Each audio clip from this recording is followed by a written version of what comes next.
श्री परमात्मने नमः। ओम वासुदेवाय नमः। ओम व्यासदेवाय नमः। ओम जगन्नाथदासाय नमः। ओम गणेशाय नमः। ओम माँ सरस्वती तमें कंठरे बस। हे माँ सरस्वती तमें कंठरे बस। अति बड़ी जगन्नाथ दास रचित श्रीमद् भागवत महापुराण पंचम स्कंधर आज आम चतुर्विंश अध्याय व 24तम अध्याय श्रवण करवा।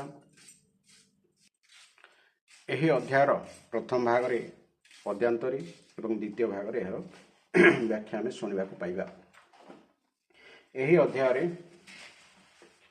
राहु आदि स्थिति और अतल आदि नीच भागर लोक गुड़िकर वर्णना कर अतल आदि माने भूमि तलर स्थिति विषय वर्णना कर धारावाहिक भाव में शुणापी चैनल को सब्सक्राइब करूँ और प्रत्येक दिन श्रवण करूँ। भागवत महापुराण पंचम स्कंध चतुर्विंश अध्याय 24तम अध्याय। चतुर्विंशरे राहुस्थान बिलस्वर्ग आदि वर्णन। बिलस्वर्ग माने अतल वितल आदि अधलोक माने पृथ्वीर तल भागर जो जिनिस अच्छे।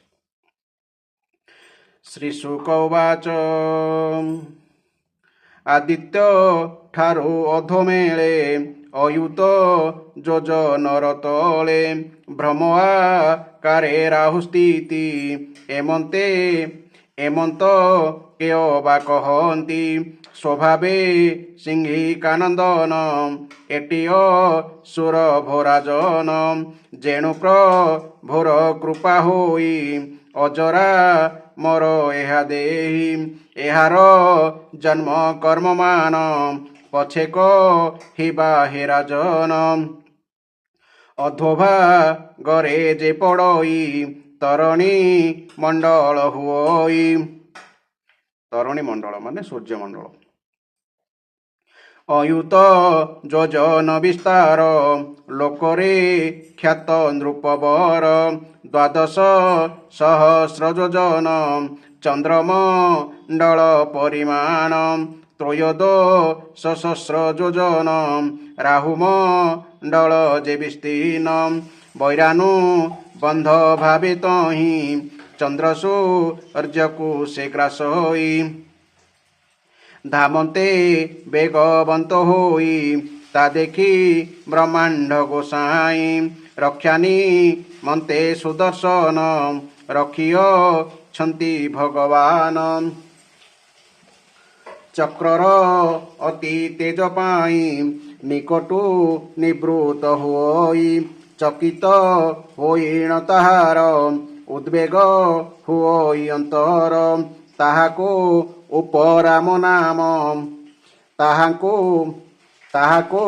उपराग नाम एलोके कहन्ति गायन एलोके करन्ति गायन ताहार तले नृपवर सिद्धचारण विद्याधर एहांक सदन निर्मित एहार तले परीक्षित यक्षपि साच भूत प्रेत एहांक गृह जे निर्मित जावत वायुर संचार जावत गति जलधर भूमिमंडल हिराजन तातले सतेक योजन गमन करन्ति शून्यरे सुपर्ण आदि पक्षी बहरे।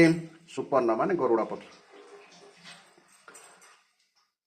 भूमिमंडलर वर्णन कहित अछु हे राजन अवनी तलर व्यवहार कहिबा शुण नृपवर शपथ भुवि बरे करी सप्तभुवन दंडधारी अतल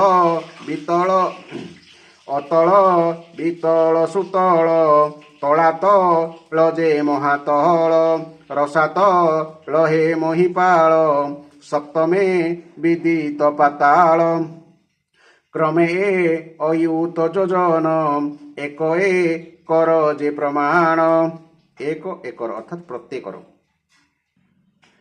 ବିଳସ୍ୱର୍ଗ ନାମ ଏହାର ସ୍ୱର୍ଗୋଧିକ ସୁଖକର କାମଇ ସର୍ଯ୍ୟ ନାନା ଭୋଗ ନାନା ନନ୍ଦ ଯେ ସମ୍ପଦ ନାନା ରତ୍ନରେ ଦିବ୍ୟପୁର ସୌରଭେ ଭୁବନ ସୁନ୍ଦର ବିବିଧ କ୍ରୀଡ଼ାର ବିହାର ସୁସଞ୍ଚ ସ୍ଥଳ ମନୋହର ଏ ସ୍ଥଳେ କ୍ରୀଡ଼ନ୍ତି ଆନନ୍ଦେ ସେ ସ୍ଥଳ ବାସୀ ଜୀବ ବୃନ୍ଦେ କାଦ୍ରବ ଦାନବ ଦୈତେ ଅପତ୍ୟ ପତ୍ନୀର ସହିତେ କାଦ୍ରବ ମାନେ କଦ୍ରୁନନ୍ଦନ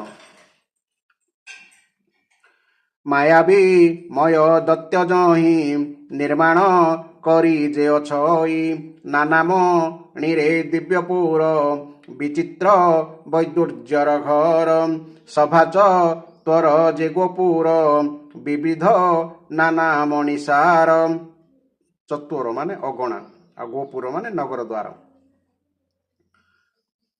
ମିଥୁନ ଶୁକ ପାରାବତ କୃତ୍ରିମ ମଣିରେ ନିର୍ମିତ ସାରିକା ଆଦି ପକ୍ଷୀମାନ ବିବିଧ ପ୍ରକାର ଭିଆଣ ମଣିଷ ଦନ ଉଚ୍ଚସାର ସୋହଇ ଅତି ମନୋହର ବିଚିତ୍ର ଚିତ୍ର ଉପବନ ସୌରଭ ହରେ ପ୍ରାଣୀମନ କୁସୁମ ଫଳ ଅତି ଭରେ ବିଟପି ଲାଗନ୍ତି ଭୂମିରେ କୋମଳ ପଲବ ସୁରଙ୍ଗ ପକ୍ଷିମି ଥୁନ ଜହିଁ ସଙ୍ଗ ବିବିଧ ଜଳାଶୟମାନ କ୍ରୀଡ଼ନ୍ତି ନାନା ବିହଙ୍ଗମ ନାରଦ ନିରଦ କୁମୁଦ କହ୍ଲାର ଏହାଙ୍କ ବନେ ତାଙ୍କ ଘର ସେ ପକ୍ଷୀ ଗଣ ଦିବ୍ୟ ସ୍ୱନ ଶ୍ରବଣେ ହରେ ପ୍ରାଣୀମନ ସ୍ୱର୍ଗହୁଁ ଅତି ମନୋହର ସେ ସ୍ଥାନ ମାନ ନୃପବର ଅହିଙ୍କ ଶିରେ ମଣିମାନ ଜହିଁହ ରଇ ଅନ୍ଧସମ ସେ ଭୂମି ଅତି ଅନୁପମ ତହିଁ ତ ନାହିଁ ରାତ୍ରି ଦିନ ଆଧିର ପରାଭବ ନାହିଁ ଦେହରେ ଭୋଗ ନ ଲାଗଇ ନାହିଁଟି ନର ନାରୀଙ୍କର ବୟ ବସ୍ତା ଶରୀରର ଶ୍ରୀହରି ଚକ୍ର ବିନୁ ତହିଁ ଅବସ୍ଥା ମୃତ୍ୟୁ ଭୟ ନାହିଁ ଅତଳେ ଅଛି ମହିପାଳ ମୟର ପୁତ୍ର ନାମ ବଳ ତାହାର ମାୟା ଦୃଢ଼ତରେ ଅଦ୍ୟାପି ସଂସାରେ ପ୍ରଚହରେ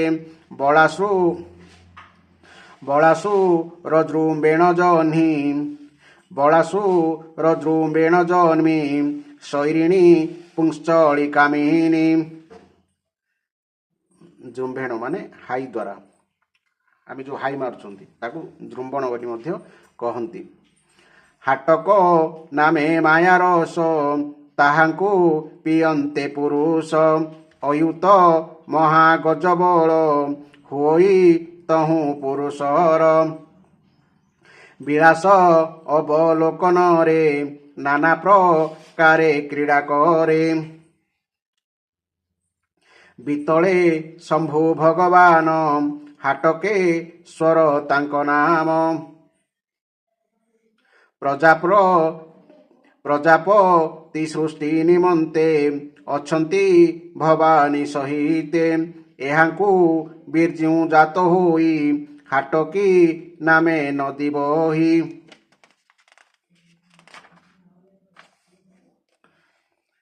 ତାରସ ସର୍ଗୁ ଜାତ ହୋଇ ସୁବର୍ଣ୍ଣ ହାଟକ ବୋଲାହାଇ ଅସୁରଙ୍କର ବଧୂଗଣ ତାହାକୁ କରନ୍ତି ଭୂଷଣ ସୁତଳେ ବଳି ଯାର ନାମ ତାହାର ଗୃହ ହେରାଜନ ଉଦାର ଶ୍ରବା ପୁଣ୍ୟ ଶ୍ଲୋକ ଯାହାକୁ ବୋଲନ୍ତି ତ୍ରିଲୋକ ଇନ୍ଦ୍ରର ପ୍ରିୟ ଭାବ ବହି ଅଖିଳ ବ୍ରହ୍ମାଣ୍ଡ ଗୋସାଇଁ ଅଦିତି ତହୁଁ ଜାତ ହୋଇ ବଟୁବା ମନ ରୂପ ବହି ନାନା ସମ୍ପଦ ତାର ହରି ପୁଣି ଦୟା କଲେ ମୁରାରି ଇନ୍ଦ୍ରାଦି ସୁର ତହୁଁ ବଳି ସମ୍ପତ୍ତି ଦେଲେ ବନମାଳି। ପୂଜ୍ୟ ଅଖିଳ ଦେବଙ୍କର ଅନାଦି ପ୍ରଭୁ ଯେ ଈଶ୍ୱର ସ୍ୱକର୍ମେ ତାଙ୍କୁ ଆରାଧୀନ ସୁଖେ ସେ ଅଛନ୍ତି ରାଜନ ସେ ସର୍ବ ବୀଜ ଭଗବାନ ପରମ ଆତ୍ମା ସୂକ୍ଷ୍ମ ବ୍ରହ୍ମ। ଯେ ତୀର୍ଥ ପଦ ଜଗନ୍ନାଥ ସକଳ ଦେଶ କାଳ ପାତ୍ର ତାହାଙ୍କୁ ଶ୍ରଦ୍ଧା ଯୁକ୍ତ ହୋଇ ସ୍ଥିର ମନରେ ଭୂମି ଦେଇ ବିଳସ୍ୱର୍ଗକୁ ଭୋଗ କରେ ନାନା ଐଶ୍ୱର୍ଯ୍ୟର ବିଭାରେ। ଯଚଞ୍ଜା ଛଳେ ଯେ ଉପାଏ ତହିଁରେ କରି ଦେବରାଏ। ତ୍ରିଲୋକ ବ୍ୟାପିଲେ ଶରୀରେ ଶେଷ ନ ରହିଲା ସଂସାରେ। ଯେ ଇନ୍ଦ୍ରେ ଅନୁଗ୍ରହ କରି ଇନ୍ଦ୍ରର ଭାତୃଭାବ ଧରି ଜନ୍ମିଲେ ବ୍ରହ୍ମାଣ୍ଡ ଠାକୁର ତାହା ନିମନ୍ତେ ନୃପବର। ସେ ସର୍ବ ଭାବ ଭଗବାନ ଅଖିଳ ଗୁରୁ ନାରାୟଣ ଯାହାର ଦ୍ୱାରେ ଗଦା ଧରି ଅଛନ୍ତି ପ୍ରଭୁ ସେ ମୁରାରି। ଯାହାର ଦ୍ୱାରେ ଗଦା ଧରି ଅଛନ୍ତି ପ୍ରଭୁ ଯେ ମୁରାରି। ଏହାର ଅଧୋ ଦେଶ ଠାଇଁ ତଳାତଳ ଛଇ ମୟଦା ନବ ଯେ ପୂର୍ବରେ ଦ୍ରୋହଚି ଥିଲା ଚକ୍ରଧରେ। ସେ ପୁର ତାର ଦଗ୍ଧ ହେଲା ତେଣୁ ସେ ବର କୁଲଭିଲା ମାୟାବୀ ମାନଙ୍କର ବର ଐଶ୍ୱର୍ଯ୍ୟ ଲଭି ସେ ଅସୁର। ଅଭୟ ବରକୁ ସେ ପାଇ ତଳାତଳରେ ଯେ ଅଛଇ ସୁଦର୍ଶନ ଚକ୍ରଡରେ ଶରଣ ପଶିଲା ଶମ୍ଭୁରେ। ସେ ଭୟ ତାର ଦୂର କରି ରଖିଲେ ଶିବ ଶୂଳଧାରୀ।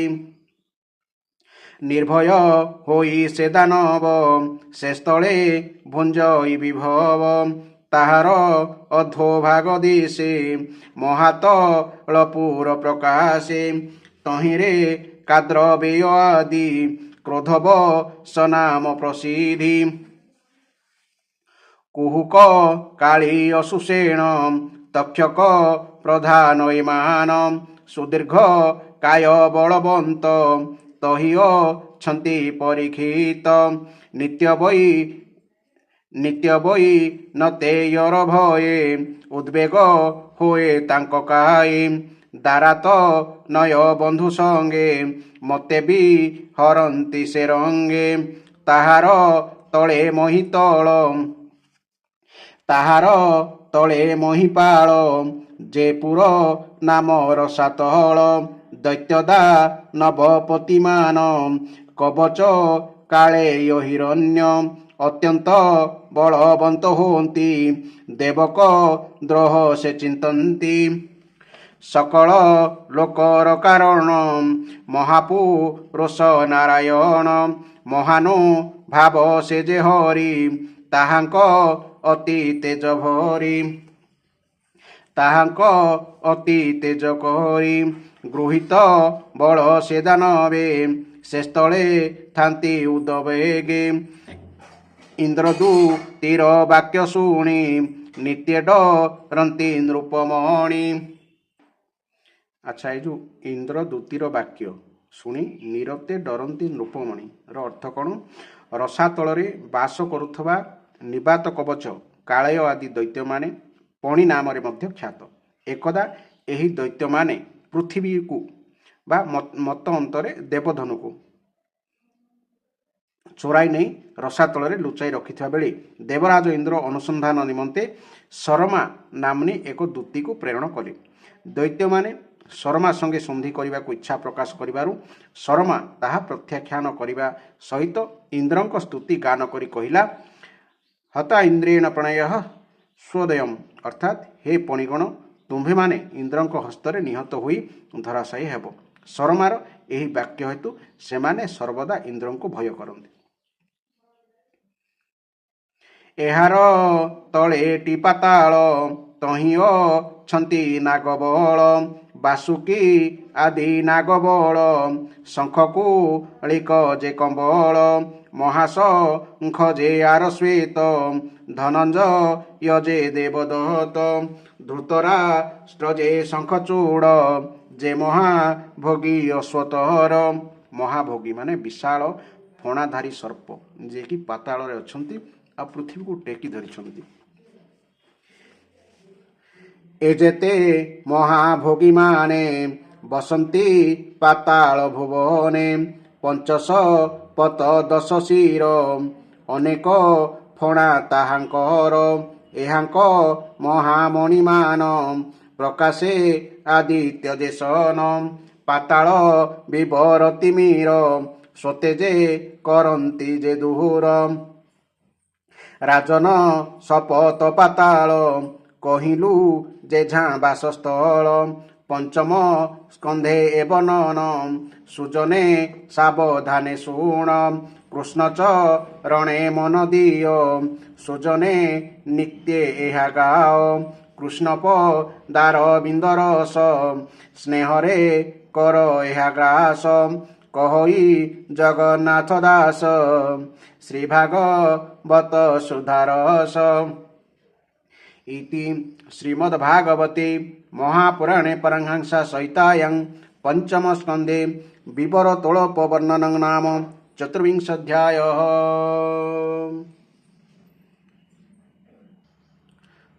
वर्तमान यही अध्याय आम व्याख्या श्रवण करिया। यही अध्याय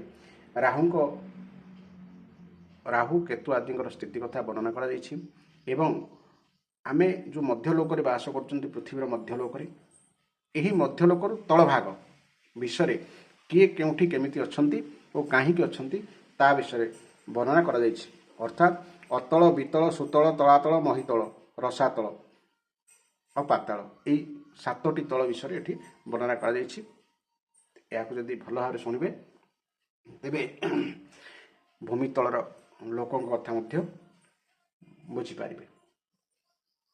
श्री सुखदेव कहि चले हे परीक्षित केतेक लोक कहती जे राहु सूर्यंक ठारू 10,000 योजन तले 10,000 योजन तले रही नक्षत्र मानक परि भ्रमण करे। राहु हेउछि सिंहिकार पुत्र अधम असुर। राहु हेउछि सिंहिकार पुत्र अधम असुर तेणु से एभली उच्च पद पाई कौनसी प्रकार योग्य नथिला। भगवान को कृपारु ही तांकु देवत्व ओ ग्रहत्व प्राप्त हैला। राहुर जन्म और कर्म कथा मु परे वर्णना करिबी। सूर्यंकर ए जो उत्तप्त अत्यंत उत्तप्त मंडल यार विस्तार 10,000 योजन बोली कहा जाए। ठीक एहीपरि सूर्यमंडलर विस्तार 12,000 योजन एवं राहुर 13,000 योजन। पूर्वे देवता माने अमृत पान करुवा बेले राहु देवता वेशरे आसी सूर्य और चंद्रंक मध्य बसी पड़िथिला किंतु सूर्य और चंद्र ताहार सही चालबाजी पदारे पकाई देथिले। सही शत्रुता को मने रखी से सुजोग देखी अमावास्या और पूर्णिमा दिन सेमानंकु आक्रमण करि चलला। ताहार आक्रमण देखी सूर्य और चंद्र को रक्षा करने निमंते भगवान सही दुई जनक पाखरे निजर प्रिय आयुध सुदर्शन चक्र को नियुक्त कर दैछंती। निरंतर घुरुथवा सही चक्रर असह्य तेजरे राहु उद्विग्न और चकित होई मुहूर्ते मात्र सेमानक सम्मुखरे रही शीघ्र सेठारु फेरी आसे। सूर्य और चंद्र आगरे राहुर सही चाहि रहिबा समय को लोके ग्रहण बा उपराग बा पराग बोली कहंती जहाको आमे विज्ञान कहे छायार खेल बोली जहाको विज्ञान अभिहित करे किंतु शास्त्र यही चंद्रग्रहण और पराग विषय यह कहे। राहुर 10,000 योजन तले सिद्ध चारण और विद्याधर मानकर बसती स्थान रही। सेमानक तलकु जो पर्यंत वायुर गति अच्छी मेघ माने देखा जाती सही तक स्थान को अंतरिक्ष लोक बोली कहा जाए। अंतरिक्ष हेउछि यक्ष राक्षस पिशाच पेत और भूत मानकर विहार स्थल। अंतरिक्षर 100 योजन तलकु एही पृथ्वी रही।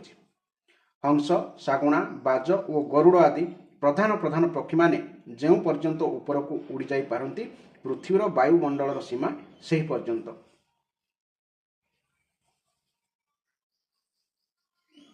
ପୃଥିବୀର ବିସ୍ତାର ଓ ସ୍ଥିତି ଆଦିର ବର୍ଣ୍ଣନା ତ ହୋଇସାରିଛି।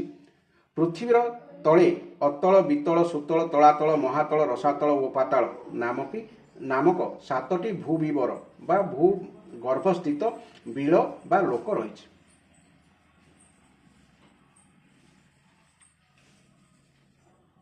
ଏହି ଲୋକଗୁଡ଼ିକ ଗୋଟିଏ ତଳେ ଗୋଟିଏ ହୋଇ ପରସ୍ପରଠାରୁ 10,000 ଯୋଜନ ଦୂରରେ ରହିଛି। ପ୍ରତ୍ୟେକର ଦୈର୍ଘ୍ୟ ପ୍ରସ୍ଥ ମଧ୍ୟ 10,000 ଯୋଜନ। ଏହିସବୁ ଭୂମିତଳର ବିଳଗୁଡ଼ିକ ମଧ୍ୟରେ ମଧ୍ୟ ଏକ ପ୍ରକାର ସ୍ୱର୍ଗ। ସେଠାରେ ସ୍ୱର୍ଗଠାରୁ ମଧ୍ୟ ଅଧିକ ବିଷୟଭୋଗ, ଐଶ୍ୱର୍ଯ୍ୟ, ଆନନ୍ଦ, ସନ୍ତାନ ସୁଖ ଓ ଧନ ସମ୍ପଦ ରହିଛି। ସେଠାକାର ବୈଭବପୂର୍ଣ୍ଣ ଭବନ, ଉଦ୍ୟାନ ଓ କ୍ରୀଡ଼ାସ୍ଥଳମାନଙ୍କର ଦୈତ୍ୟ, ଦାନବ ଓ ନାଗମାନେ ନାନା ପ୍ରକାର ମାୟାମୟୀ କ୍ରୀଡ଼ା କରି ନିବାସ କରନ୍ତି। ସେମାନେ ସମସ୍ତେ ଗୃହସ୍ଥ ଧର୍ମ ପାଳନ କରନ୍ତି। ସେମାନଙ୍କର ସ୍ତ୍ରୀ, ପୁତ୍ର, ବନ୍ଧୁ ବାନ୍ଧବ ଓ ସେବକମାନେ ସେମାନଙ୍କୁ ବିଶେଷ ପ୍ରେମ କରନ୍ତି ଏବଂ ସର୍ବଦା ପ୍ରସନ୍ନଚିତ୍ତ ରହନ୍ତି। ଇନ୍ଦ୍ର ଆଦି ବଡ଼ ବଡ଼ ସାମର୍ଥ୍ୟବାନମାନେ ମଧ୍ୟ ସେମାନଙ୍କର ଭୋଗରେ ବାଧା ଦେଇପାରନ୍ତି ନାହିଁ। ମହାରାଜ, ସେହି ବିଳମାନଙ୍କର ମାୟାବୀ ମୟ ଦାନବ ଦ୍ୱାରା ନିର୍ମାଣ କରାଯାଇଥିବା ବହୁ ପୁରୀ ଶୋଭା ଓ ସୌନ୍ଦର୍ଯ୍ୟରେ ଝଲସି ଉଠିଛି। ସେହି ପୁରୀ ବା ନଗରୀ ଗୁଡ଼ିକ ବିଭିନ୍ନ ଜାତିର ସୁନ୍ଦର ଓ ଶ୍ରେଷ୍ଠ ମଣିରେ ରଚନା କରାଯାଇଥିବା ବହୁ ଚିତ୍ର ବିଚିତ୍ର ଭବନ, ପ୍ରାଚୀର, ନଗରଦ୍ୱାର, ସଭା ଭବନ, ମନ୍ଦିର, ପ୍ରଶସ୍ତ ଅଗଣା ଓ ଗୃହଦ୍ୱାର ସୁଶୋଭିତ। ସେସବୁର କୃତ୍ରିମ ଭୂମିମାନଙ୍କରେ ବା ଚଟାଣରେ ନାଗ ଓ ଅସୁରମାନଙ୍କର ମିଥୁନ ବା ଯୋଡ଼ି ଏବଂ ପାରା, ଶୁଆ, ସାରି ଆଦି ପକ୍ଷୀ ଯୁଗଳମାନେ ଆନନ୍ଦରେ କଳରବ କରନ୍ତି। ପାତାଳ ଅଧିପତିମାନଙ୍କର ସେହି ସବୁ ଭବ୍ୟ ଭବନ ସେହି ପୁରୀଗୁଡ଼ିକର ଶୋଭାବର୍ଦ୍ଧନ କରେ।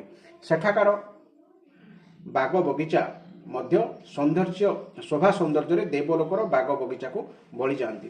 ସେଠାକାର ବୃକ୍ଷଲତାରେ କୋମଳ ପତ୍ର ଓ ପେନ୍ଥା ପେନ୍ଥା ସୁନ୍ଦର ସୁନ୍ଦର ଫୁଲ ଫଳ ପୂର୍ଣ୍ଣ ହୋଇ ରହିଥାଏ।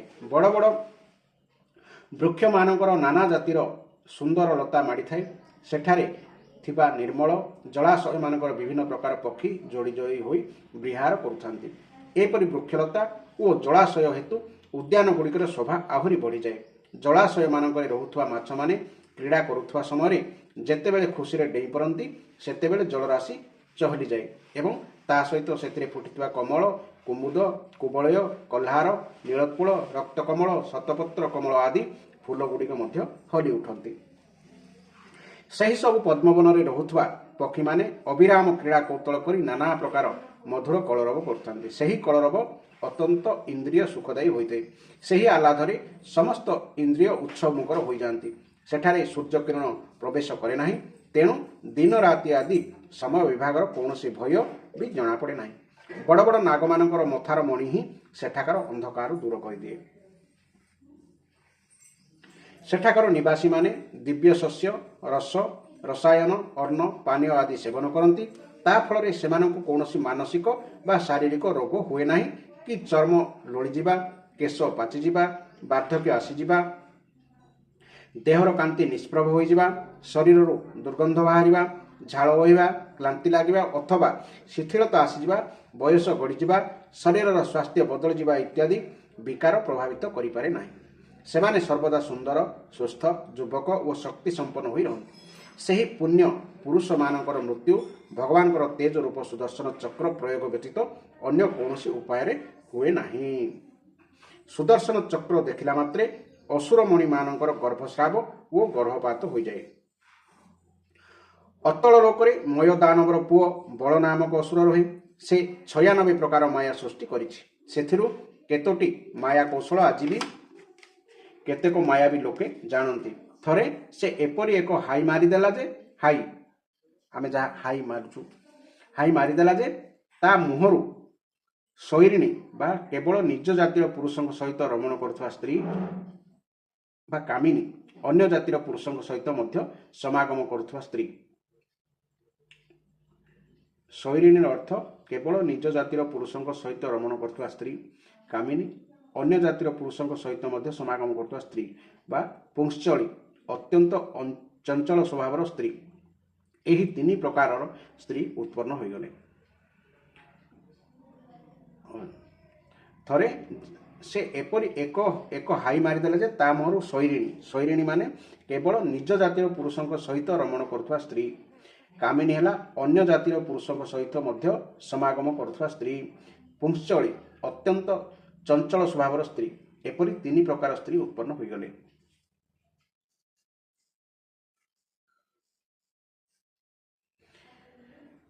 ସେମାନେ ଏହି ଅତଳ ଲୋକରେ ବାସ କରୁଥିବା ପୁରୁଷମାନଙ୍କୁ ହାଟକ ନାମକ ରସ ପିଆଇ ସମ୍ଭୋଗ କରିବାରେ ସମର୍ଥ କରିଦିଅନ୍ତି।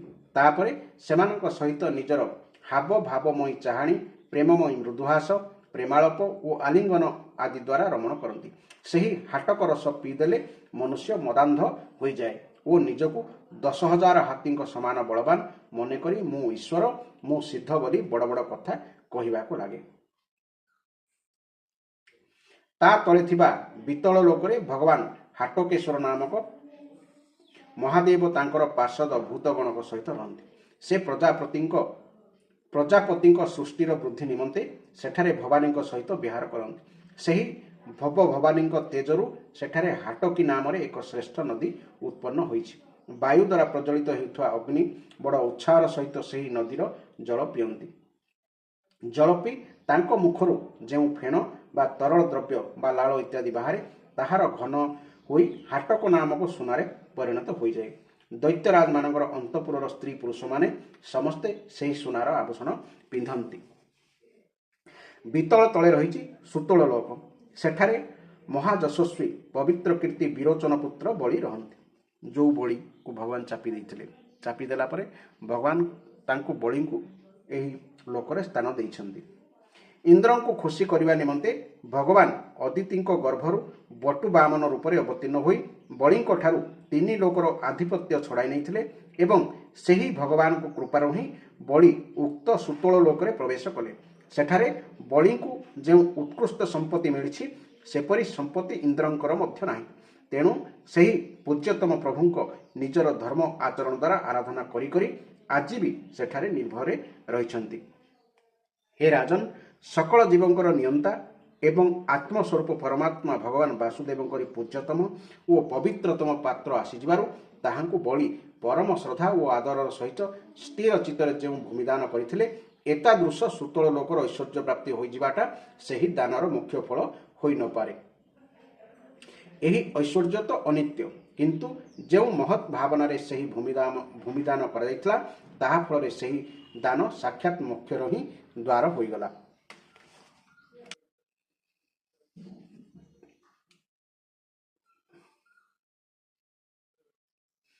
ଯେଉଁ କର୍ମବନ୍ଧନକୁ ମୁମୁକ୍ଷୁମାନେ ଯୋଗ ସାଧନା ଆଦି ବିଭିନ୍ନ ଉପାୟରେ ଆଶ୍ରୟ ନେଇ ବଡ଼ କଷ୍ଟରେ ହିଁ କାଟିଥାନ୍ତି, ତାହା ଯଦି ଛିଙ୍କିଲା ବେଳେ କି ଗୋଡ଼ ଖସିଲା ବେଳେ କି ତଳେ ପଡ଼ିଗଲା ବେଳେ ମନୁଷ୍ୟ ବିବଶ ହୋଇ ଭଗବାନଙ୍କ ନାମ ଟିକିଏ ଧରିଦେଲେ କଟିଯାଏ, ତେବେ ନିଜର ସଂଯମୀ ଭକ୍ତ ଓ ଜ୍ଞାନୀମାନଙ୍କୁ ନିଜ ସ୍ୱରୂପ ପ୍ରଦାନ କରିଦେଉଥିବା ଓ ସକଳ ପ୍ରାଣୀଙ୍କର ଆତ୍ମା ରୂପେ ବିରାଜମାନ ସେହି ଭଗବାନଙ୍କୁ ଆତ୍ମଭାବରେ କରାଯାଇଥିବା ଭୂମିଦାନର ଫଳ କ'ଣ ଏତିକି ହୋଇପାରେ?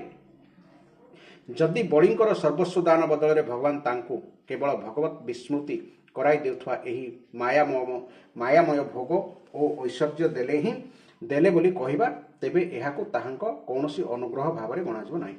ଭଗବାନ ଯେତେବେଳେ ଅନ୍ୟ କୌଣସି ଉପାୟ ନ ପାଇ ଦାନ ମାଗିବା ଛଳରେ ବଳିଙ୍କର ତ୍ରିଲୋକ ରାଜ୍ୟ ଛଡ଼ାଇ ନେଇ ଏବଂ ତାହାଙ୍କ ପାଖରେ କେବଳ ତାଙ୍କ ଶରୀର ମାତ୍ର ଅବଶିଷ୍ଟ ରହିଗଲା, ପୁଣି ଭଗବାନ ବରୁଣ ପାଶରେ ବାନ୍ଧିଦେଇ ତାଙ୍କୁ ପର୍ବତ ଗୁମ୍ଫାରେ ପକାଇଦେଲେ, ସେତେବେଳେ ମଧ୍ୟ ସେ କହିଥିଲେ, କି ଦୁଃଖର ବିଷୟ ନୁହେଁ ସତେ?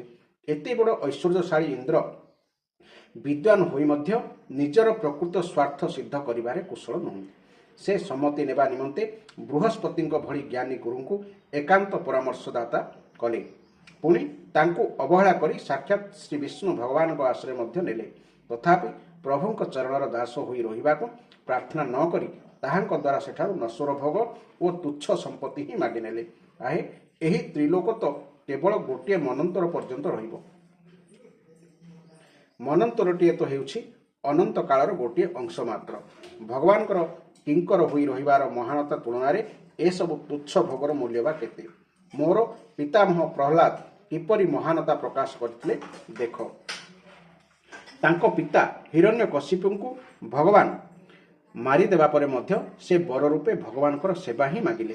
ଭଗବାନ ତ ତାଙ୍କୁ ତାହାଙ୍କର ନିଷ୍କଣ୍ଟକ ପୈତୃକ ରାଜ୍ୟ ଦେବାକୁ ଚାହୁଁଥିଲେ, କିନ୍ତୁ ରାଜ୍ୟ ସମ୍ପଦ ତାଙ୍କୁ ଭଗବାନଙ୍କ ଠାରୁ ଦୂରେଇ ନେଇଯିବ ବୋଲି ଭାବି ସେ ରାଜ୍ୟ ଭୋଗ ଗ୍ରହଣ କରିବାକୁ ସମ୍ମତ ଦେଲେ ନାହିଁ। ସେ ବଡ଼ ମହାନୁଭବ ଥିଲେ। ମୋ ଉପରେ ନା ଭଗବାନଙ୍କର କୃପା ଅଛି, ନା ମୋର କାମନା ବାସନା ଶାନ୍ତ ହୋଇଯାଇଛି। ଏପରି ଅବସ୍ଥାରେ ମୋ ପରି କେଉଁ ବ୍ୟକ୍ତି ବା ଭଗବାନଙ୍କର ପାଖରେ ପହଞ୍ଚି ପାରିବାର ସାହସ କରିପାରିବ?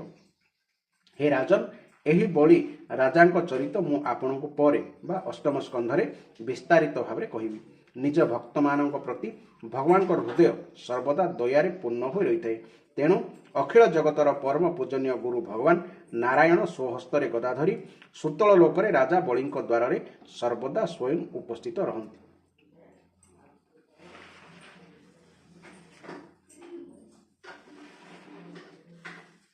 ଥରେ ଯେତେବେଳେ ଦିଗ୍ବିଜୟରେ ବାହାରିଥିବା ଗର୍ବୀ ରାବଣ ଯାଇ ସେଠାରେ ପହଞ୍ଚିଗଲା, ସେତେବେଳେ ଭଗବାନ ତାଙ୍କୁ ନିଜ ପାଦର ବୁଢ଼ା ଆଙ୍ଗୁଠିରେ ଠେଲିଦେଲେ ଯେ ସେ ଯାଇ ଲକ୍ଷେ ଯୋଜନ ଦୂରରେ କଚାଡ଼ି ହୋଇ ପଡ଼ିଗଲା। ସୁତଳ ଲୋକର ତଳକୁ ରହିଛି ତଳାତଳ ଲୋକ ରହିଛି, ସୁତଳ ଲୋକର ତଳକୁ ତଳାତଳ ଲୋକ ରହିଛି। ସେଠାରେ ତ୍ରିପୁର ଅଧିପତି ଦାନବରାଜମୟ ରହେ। ପ୍ରଥମେ ତ୍ରିଲୋକକୁ ଶାନ୍ତି ପ୍ରଦାନ କରିବା ନିମନ୍ତେ ଭଗବାନ ଶିବ ତାର 3 ପୁର ଭସ୍ମ କରିଦେଇଥିଲେ। କିଛି ଦିନ ପରେ ପୁଣି ତାଙ୍କରି କୃପାରୁ ତାଙ୍କୁ ଏହି ସ୍ଥାନ ମିଳିଛି। ସେ ହେଉଛି ମାୟାବୀମାନଙ୍କର ପରମ ଗୁରୁ ଏବଂ ମହାଦେବଙ୍କ ଦ୍ୱାରା ସୁରକ୍ଷିତ। ତେଣୁ ତାଙ୍କୁ ସୁଦର୍ଶନ ଚକ୍ରର ଭୟ ମଧ୍ୟ ବାଧେ ନାହିଁ। ସେଠାରେ ନିବାସୀମାନେ ତାଙ୍କୁ ଖୁବ୍ ସମ୍ମାନ ଦିଅନ୍ତି। ତଳାତଳର ତଳେ ରହିଛି ମହାତଳ। ସେଠାରେ କଦ୍ରୁଙ୍କ ଠାରୁ ଉତ୍ପନ୍ନ ବହୁ ଫଣାଧାରୀ କ୍ରୋଧବଶ ନାମକ ସର୍ପ ସମୁଦାୟ ରହନ୍ତି। ସେହି ସର୍ପମାନଙ୍କ ମଧ୍ୟରେ କୁହୁକ, ତକ୍ଷକ, କାଳିୟ ଓ ସୁଷେଣ ଆଦି ହେଉଛନ୍ତି ମୁଖ୍ୟ। ସେମାନଙ୍କର ବଡ଼ ବଡ଼ ଫଣା ରହିଛି। ସେମାନେ ଭଗବାନଙ୍କର ବାହନ ପକ୍ଷୀରାଜ ଗରୁଡ଼ଙ୍କୁ ସର୍ବଦା ଭୟ କରନ୍ତି। ତଥାପି ସେମାନେ ବେଳେବେଳେ ନିଜର ସ୍ତ୍ରୀ, ପୁତ୍ର, ମିତ୍ର ଓ କୁଟୁମ୍ବ ଲୋକଙ୍କ ସହିତ ପ୍ରମତ୍ତ ହୋଇ ବିହାର କରନ୍ତି। ମହାତଳ ତଳକୁ ରସାତଳରେ ପଣି ନାମକ ଦୈତ୍ୟ ଓ ଦାନବମାନେ ରହନ୍ତି। ସେମାନଙ୍କ ନିବାତ କବଚ କାଳେୟ ଓ ହିରଣ୍ୟପୁରବାସୀ ବୋଲି ମଧ୍ୟ କୁହାଯାଏ। ସେମାନେ ଦେବତାମାନଙ୍କର ବିରୋଧୀ। ସେମାନେ ଜନ୍ମବେଳୁ ହିଁ ବଡ଼ ବଳବାନ ଓ ସାହସୀ ହୋଇଥାନ୍ତି। କିନ୍ତୁ ସକଳ ଲୋକରେ ଆପଣା ପ୍ରଭାବ ବିସ୍ତାର କରିଥିବା ପ୍ରଭୁ ଶ୍ରୀହରିଙ୍କ ତେଜରେ ସେମାନଙ୍କର ସବୁ ବଳ ଅଭିମାନ ଚୂର୍ଣ୍ଣ ହୋଇଯାଏ। ତେଣୁ ସେମାନେ ସାପଙ୍କ ପରି ଲୁଚି ଛପି ରହନ୍ତି ଏବଂ ଇନ୍ଦ୍ରଙ୍କର ଦୂତି ଶରମା କହିଥିବା ମନ୍ତ୍ରବର୍ଣ୍ଣ ରୂପ ବାକ୍ୟ ହେତୁ ସର୍ବଦା ଇନ୍ଦ୍ରଙ୍କୁ ଡରୁଥାନ୍ତି। ଏହି ନାଗମାନେ ଇନ୍ଦ୍ରଙ୍କୁ କାହିଁକି ଡରନ୍ତି ତା ପୂର୍ବରୁ ମଧ୍ୟ ଆପଣମାନଙ୍କୁ କହିଦେଇଛି। ଇନ୍ଦ୍ରଙ୍କର ଦୂତି ଶର୍ମା କହିଥିବା ମନ୍ତ୍ରବର୍ଣ୍ଣ ରୂପ ବାକ୍ୟ ହେତୁ ସର୍ବଦା ଇନ୍ଦ୍ରଙ୍କୁ ଡରୁଥାନ୍ତି। ରସାତଳ ତଳେ ରହିଛି ପାତାଳ, ମାନେ ପାତାଳ ହେଲା ଶେଷ। ସେଠାରେ ଶଙ୍ଖ, କୁଳିକ, ମହାଶଙ୍ଖ, ଶ୍ଵେତ, ଧନଞ୍ଜୟ, ଧୃତରାଷ୍ଟ୍ର, ଶଙ୍ଖଚୂଡ଼, କମ୍ବଳ, ଅଶ୍ୱତର ଓ ଦେବଦତ୍ତ ଆଦି ଅତ୍ୟନ୍ତ କ୍ରୋଧୀ ଓ ବଡ଼ ବଡ଼ ଫଣାଧାରୀ ନାଗ ରହନ୍ତି। ସେମାନଙ୍କର ମଧ୍ୟରେ ବାସୁକି ହେଉଛି ପ୍ରଧାନ। ସେମାନଙ୍କ ମଧ୍ୟରୁ କାହାର 5, କାହାର 7, କାହାର 10, କାହାର 100 ଓ କାହାର 1000 ଶିର ମଧ୍ୟ ରହିଛି। ସେମାନଙ୍କ ଫଣାର ମଣିମାନଙ୍କ ତେଜରେ ପାତାଳ ଲୋକର ସବୁ ଅନ୍ଧକାର ଦୂର ହୋଇଯାଏ। ଏହି ଥିଲା ଏହି ଅଧ୍ୟାୟର ଏକ ଗୁରୁତ୍ୱପୂର୍ଣ୍ଣ କଥା। ଆମେ ଯେଉଁ ଲୋକରେ ବା ଏହି ଭୂମି ଉପରେ ବା ସ୍ୱର୍ଗ, ମର୍ତ୍ତ୍ୟ ଓ ପାତାଳ ଏ 3 ଲୋକ ମଧ୍ୟ ଭାଗରେ ଆମେ ରହୁ ଏବଂ ଆମେ ଯେଉଁ ପୃଥିବୀରେ ରହୁଛି ଏହାର ତଳ ଭାଗରେ କିଏ କିଏ ରହୁଛି ସେ ବିଷୟରେ ରହୁଛନ୍ତି ବର୍ଣ୍ଣନା କରାଗଲା। ତେଣୁ ଭଲ ଭାବରେ ଆପଣମାନେ ଶୁଣିପାରିବେ, ତେବେ ଏହାର ମହତ୍ତ୍ୱକୁ ବୁଝିପାରିବେ ଏବଂ ଆପଣଙ୍କର ଶାସ୍ତ୍ର ଜ୍ଞାନ ମଧ୍ୟ ବୃଦ୍ଧି ପାଇବ। ଏହି ଅଧ୍ୟାୟ ଶୁଣିଥିବାରୁ ଭଗବାନ ଆପଣମାନଙ୍କୁ କୃପା ପ୍ରଦାନ କରନ୍ତୁ। ଜୟ ଜଗନ୍ନାଥ, ଜୟ ଜଗନ୍ନାଥ, ଜୟ ଜଗନ୍ନାଥ।